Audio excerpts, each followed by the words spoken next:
இயேசு கிறிஸ்து நம்முடைய பாவத்துக்காக மரித்தது மாத்திரம் அல்ல, நம்முடைய வியாதிக்காகவும் மரித்தார். சாபத்தையும் சுமந்தார். சிலருக்கு கடன் சாபமாய் மாறிவிட்டது.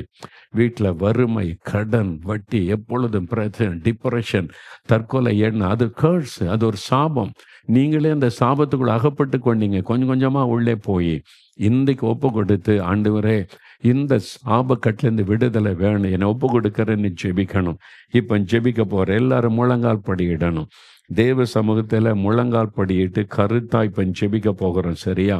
முழங்கால் படியிடுங்க. முதல்ல உங்கள் வீட்டில் கடன் பிரச்சனை எழுதி இருக்கிறீங்களா? பேப்பரில் அப்படி எடுத்து வேக வேகமாக எழுதுங்க. யார் யாருக்கு எவ்வளோ கடன் கொடுக்கணும், இன்றைக்கி ஆண்டவருடைய பாதத்தில் வைத்து ஜெபிக்க போகிறோம். வேகமாக ஒரு பேப்பரை எடுத்து எழுதுங்க. ஆண்டவருடைய சமூகத்தில் வைத்து, ஆண்டவரே இந்த பேங்குக்கு இவ்வளோ கடன் ஆயிட்டு, இந்த இது இவ்வளோ பணம் கட்டணும், இந்த ஆளுக்கு இவ்வளோ கொடுக்கணும், இந்த ஆளுக்கு இவ்வளோ கொடுக்கணும், எல்லாத்தையும் எழுதுங்க. வரிசை எழுதுங்க. குடும்பமாக நீங்கள் ஒப்பு கொடுத்து இன்னையிலிருந்து ரெகுலராக ஜெபிக்கணும். கடன் பிரச்சனை விடுதலை கிடைக்க வரைக்கும் ஜெபிக்கணும். இன்றைக்கு ஒரு அற்புதம் நடக்க போகிறது. ஆண்டவர் ஆச்சரியமான வழியை உங்களுக்கு உண்டாக்குவார். கடன் பிரச்சனையை மாற்ற ஒரு அற்புதம் உங்களுக்கு நடக்கும். அந்த விதவை ஊழியக்காருடைய மனைவிக்கு அற்புதம் செய்த ஆண்டவர் உங்களுக்கு செய்வார். அதனால நீங்கள் ஆண்டவருக்கு ஒப்பு கொடுத்து இன்றைக்கு ஜெபிக்க. முதல்ல விசுவாசிக்கிற ஆண்டவரேன்னு சொல்லுங்க. உம்மை விசுவாசிக்கிறேன் இயேசுவே, இந்த கடனை உம்மால மாற்றி தர முடியும். இந்த கடன் பிரச்சனையில் எங்களுக்கு விடுதலை தர முடியும்.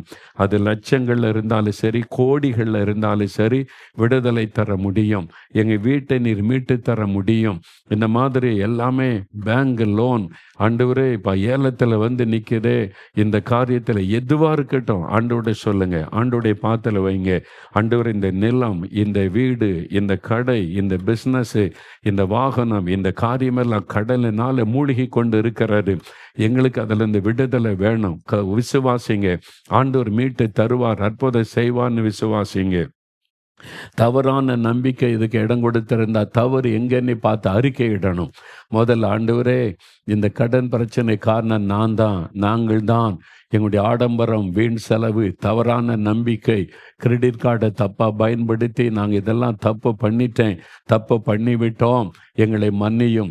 வியாபாரத்தில் லிமிட்டுக்கு தாண்டி கடன் வாங்கி நான் சீக்கிரம் பணக்காரன் ஆகணும், சீக்கிரம் பெரிய பிஸ்னஸ் பண்ணணும்னு தகுதிக்கு மிஞ்சி கடன் வாங்கி இப்போ எல்லாம் அகப்பட்டு கொண்டேன், மன்னி. ஒப்பு கொடுங்க. ஆண்டவர் உங்களுக்கு 10 வருஷம் வச்சிருப்பார் உங்களை உயர்த்தி கொண்டு வருவதற்கு. நீங்கள் ஒரே வருஷத்துக்குள்ள அந்த உயரத்துக்கு போகணும். நீ கோடிக்கணக்கு கடன் வாங்கினீங்க, லட்சக்கணக்கு கடன் வாங்கினீங்க, அதான் பிரச்சனை. கொஞ்சம் கொஞ்சமாக அந்த உயரணும்னு நீங்கள் காத்திருக்கல, அவசரப்பட்டீங்க. மற்றவங்களை பார்த்து அதை அறிக்கையிடுங்க. அந்த பாவத்தை மன்னிங்க. நான் தப்பு பண்ணிட்டேன் ஆண்டவரே, என்னுடைய தவறு தான். அந்த பாவத்தை அறிக்கை செய்யணும். அப்போ தான் கர்த்தர் உதவி செய்வார். கிரெடிட் கார்டை தப்பாக பயன்படுத்திட்டேன், இதெல்லாம் தப்பு பண்ணிட்டு ஆண்டவரே மன்னியும். தவறான நம்பிக்கைக்கு இடம் கொடுத்துட்டேன், அதெல்லாம் மன்னியும். சாபம் இங்கே வீட்டுக்குள்ளே வந்து விட்டது, அப்புறப்படுத்துங்க. ஜாதகத்தை அப்புறப்படுத்துங்க. மந்திரிக்கப்பட்ட தகடுகள், மந்திரவாதனாலே அது ஒரு பிசாசு. அப்போ அந்த பிசாசை வீட்டுக்குள்ளே கொண்டு வச்சுக்கிட்டு ஆண்டவர் ஆசீர்வதிப்பான்னு எப்படி எதிர்பார்க்குறீங்க? உங்களுக்கே தெரியும்ல, மந்திரவாதம் பிசாசை வச்சு தான் பண்ணுவாங்கன்னு தெரியும்ல. ஆனால் அவங்க கடவுள் பேரை சேர்த்து கொள்ளுவாங்க, அவ்வளோதான், உங்களை ஏமாற்றுவதற்கு. அதெல்லாம் நீங்கள் அப்புறப்படுத்திட்டு, ஆண்டவரே என்னை மன்னிச்சிருங்க, அறியாமல் இருந்துட்டேன், தெரியாமல் இருந்துட்டேன், என்னை மன்னிங்க. ஜெபிங்க. முதல்ல ஒரு 5 நிமிடம் நீங்கள் முதல்ல ஜெபிங்க. அறிக்கையிட்டு ஜெபிங்க. தவறுகளை அறிக்கையிட்டு ஜெபிங்க. ஆண்டவரே தப்பு பண்ணிட்டேனே, கடன் பிரச்சனைக்குள்ளே சிக்கிக்கொண்டேனே, என்னுடைய தவறை மன்னியும், என்னுடைய குறைகளை மன்னியும், என்னை அறியாமையினால் இந்த தப்பை பண்ணிட்டேன், என்னை மன்னிச்சிருங்க. இப்படியெல்லாம் சொல்லிக் கொடுக்க எங்களுக்கு யாரும் இல்லாததுனால தவறாக நடத்தப்பட்டு தப்பு பண்ணி கடன் பிரச்சனைக்குள் ஆகிவிட்டோம். எங்களை மன்னிங்க, என்ன மன்னிங்க. இயேசுவை விடுதலை கொடுங்க. இப்போ எங்களுக்கு ஒரு அற்புதம் நடக்கணும் ஆண்டவரே, வேறு வழியே இல்லை. நீங்கள் அற்புதம் செய்தாதான் முடியும். ஒப்பு கொடுத்து ஜெபிங்க. அறிக்கையிட்டு ஜெபிங்க. ஒப்பு கொடுங்க. தீர்மானம் எடுங்க. இனி கடன் வாங்க மாட்டேன், கடனை நாங்கள் திருப்பி கொடுப்போம். ஆண்டவரே, உங்கள்கிட்ட வாங்கின கடனை இந்த வருஷத்துக்குள்ள எல்லா கடனையும் நான் திருப்பி கொடுத்துடணும். கடன் இல்லாத வாழ்க்கை வாழனை திருப்பி கொடுக்க ஒப்பு கொடுக்கிறேன். அந்த சிந்தை எனக்கு தாங்க ஆண்டவரே. இனி வரவுக்கேற்ற செலவு செய்வோம், வீண் செலவு செய்ய மாட்டோம். வீண் செலவு செய்ய மாட்டேன், ஆடம்பர செலவு செய்ய மாட்டேன். வரவுக்கு ஏற்றபடி செலவு செய்ய என் ஒப்பு கொடுக்கிறேன். ஆண்டவரை ஒப்பு கொடுங்க ஆண்டவரிடத்தில் ஒப்பு கொடுங்க. ஆண்டவரை இனி கடன் வாங்க மாட்டேன் என்று ஒப்பு கொடுங்க. ஆண்டவரிடத்தில் ஒப்பு கொடுங்க. தேங்க்யூ லார்ட், மக்கு நன்றி. Thank you Lord. இனி கடன் வாங்காதபடி உம்மை சார்ந்து வாழுவேன், அதற்கு எங்களை ஒப்பு கொடுக்கிறேன்னு சொல்லுங்க. கண்ணீரோட அநேகர் நிற்கிறீங்க.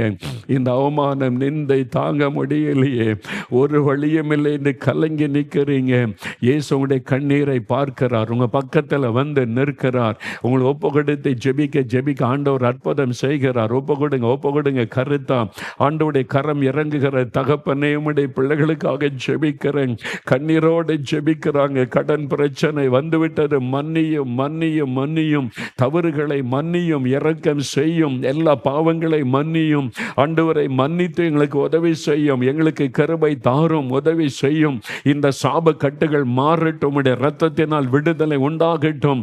கண்ணீரோடு ஜெபிக்கிறாங்களப்பா. அந்த மகனுக்கு இறங்கும், அந்த மகளுக்கு இறங்கும், இந்த குடும்பத்துக்கு இறங்கு. தற்கொலை பண்ணி மறிக்கிறதற்கு யோசித்து கொண்டிருக்கிறாங்களே, இந்த குடும்பத்தை காப்பாற்றுங்க, இந்த குடும்பத்துக்கு உதவி செய்யுங்க, நீக்கட்டல் இந்த விடுதலை ஆக்குங்க. ஐயோ, பைத்தியம் பிடித்த மாதிரி இருக்கிறது, என்ன பண்ணன்னு தெரியலையே என்று டிப்ரெஷனுக்குள் ஆகிட்டாங்களே, இந்த மகளுக்கு உதவி செய்யுங்க, இந்த மகனுக்கு உதவி செய்யுங்க. தொடுங்க ஆண்டவரே. கடன் பிரச்சனை பாரத்தில் இந்த விடுதலை ஆக்குங்க, பயத்தில் இந்த விடுதலை ஆக்குங்க. அந்த சாப கட்டுகள் மாறட்டும். பரம்பரையாய் தொடர்ந்து வரக்கூடிய கடன் வறுமை, அந்த சாப கட்டுகள் மாறட்டும், விடுதலை உண்டாகட்டும், ஒரு வழி திறக்கப்படட்டும். பிள்ளைகள் ஒப்பு கொடுத்து தீர்மானம் எடுத்து ஜெபிக்கிறதுனால கட்டாய விடுதலை தரணும். இன்றைக்கு ஒரு அற்புதம் நடக்கணும், இன்றைக்கு ஒரு அதிசயம் நடக்கணும். கடன் பிரச்சனை என்கிற இக்கட்டில் இந்த விடுதலை ஆக்கணும், மனுஷ தயவை உண்டாக்கணும். எல்லா கடனையும் திருப்பி கொடுக்க உதவி செய்யும், எல்லா கடன் இக்கட்டில் இந்த விடுதலை ஆக்கும். இயேசுவின் நாமத்தில் அற்புதம் நடக்கட்டும், இயேசுவின் இரத்தத்தின் வல்லமையினால் விடுதலை உண்டாகட்டும். இயேசுவே விடுதலை தாரும். ஜெபிங்க, இயேசுவின் பெயரை சொல்லுங்க. இயேசுவே கடன் பிரச்சனை விடுதலை தாரும், இயேசுவே விடுதலை தாரும். கேளுங்க மகளே, கேளு மகனை, கேளு. நீங்க ஜெபிக்க ஆண்டவர் இரக்கம் செய்கிறார். தகப்பனே, யார் கண்ணீரோடு உண்மையாய் ஒப்பு கொடுத்து ஜெபித்தார்களோ அத்தனை பேருக்கும் இரக்கம் செய்து விட்டீர். கடன் பிரச்சனை கட்டு இன்றைக்கு அறுக்கப்பட்டது, அடிமைத்தனம் ஒழிக்கப்பட்டது, அந்த வறுமை என்கிற சாபக்கட்டு அறுக்கப்பட்டதற்காய் ஸ்தோத்திரம். குடும்பங்கள் ஆசீர்வதிக்கப்படட்டும், வியாபாரங்கள் ஆசீர்வதிக்கப்படட்டும், வருமானங்கள் பெருகட்டும். கடன் பிரச்சனை மாறுவதற்கு ஆசீர்வாதமான அற்புதமான வழி திறக்கப்பட்டு முற்றிலும் விடுதலை அடையட்டும். கடன் இல்லாத வாழ்க்கை அருளி ஆசீர்வதியும். இயேசுவின் நாமத்தில் ஜெபிக்கிறோம் பிதாவே, இயேசுவின் நாமத்தில் ஜெபிக்கிறோம். ஆமேன்.